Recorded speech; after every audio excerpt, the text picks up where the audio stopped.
အားလုံးပဲမင်္ဂလာပါကျွန်တော်တို့ Windows user တွေမှာများသောအားဖြင့် Nvidia graphic တွေကိုသုံးကြတဲ့ဥပမာ GTX series တွေရှိမယ်ပြီးတော့ RTX 20ခု50ပေါ့အကုန်လုံးရှိတယ်မယ် graphic တက်တော့ရှိရဒါပေမဲ့ဒီ Nvidia GeForce ကိုမသုံးသေးဘူးဆိုရင်သုံးဖို့အားပေးတယ်အဲ့နေရာမှာ game ready driver ရှိရပြီးတော့ studio driver ဆိုပြီးတော့2မျိုးပါတယ် game ready driver ကိုကျွန်တော်ထည့်မယ်ဆိုရင် game ဆော့တဲ့ချိန်မှာ30ကနေ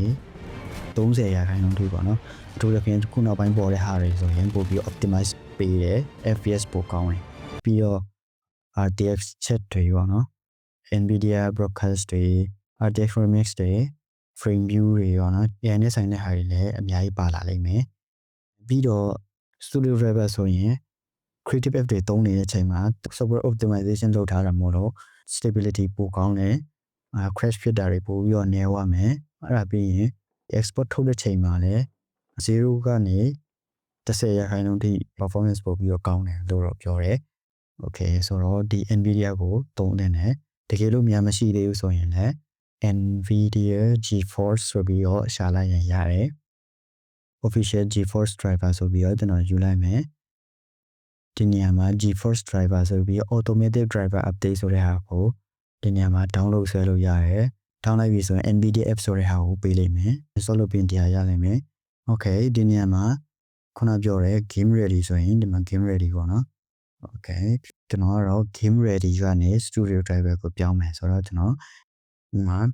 studio driver ဆိုပြီးရေးလိုက်တယ်ပြီးရင် install လုပ်လိုက်ဒီနေရာမှာဒီ express ကိုပဲနှိပ်လိုက်ပဲအဲ့ဒါအဆင်ပြေဆုံးဖြစ်လိမ့်မယ် okay ပြီးရင်ဒီလိုမျိုး driver install လုပ်နေတဲ့အချိန်မှာကျွန်တော် screen ကမိတ်တော့ဖြစ်တတ်တယ်အဲ့ဒါလည်းသူအလုပ်လုပ်နေတယ်လို့ပဲသဘောထားပါပေါ့နော် okay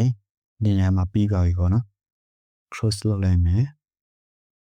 ဆိုတော့ studio driver တင်ပြီး game ready driver ဆိုတဲ့အဲ့တိုင်းပဲပေါ့နော် okay ဆိုတော့ game ဆော့မယ်ဆိုတော့ game ready driver တင်ပါ game မဆော့ဆိုတော့ studio driver ပဲတင်လိုက်ပါပေါ့နော်ဆိုတော့ graphic တက်ထည့်ထားတယ်ဆိုရင်မဖြစ်မနေထည့်သွင်းရမှာကဒီ Nvidia ပေါ့နော်အဲ့ဒါအရေးကြီးတယ် performance ပိုထက်တယ်ပိုပြီးတော့ကောင်းတဲ့ feature တွေအများကြီးပါတယ်ဆိုတော့ဒါထည့်သင့်တယ်ပြီးတော့ဒီ Nvidia ရဲ့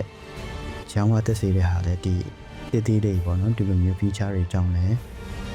ကျောင်းဝတက်တယ်ပြောမလားပေါ့နော်အရင်ကြိုက်ကြတာအဲ့လိုမျိုးဆိုတော့ဒါမဖြစ်မနေစမ်းကြည့်သင့်တယ်ပေါ့နော်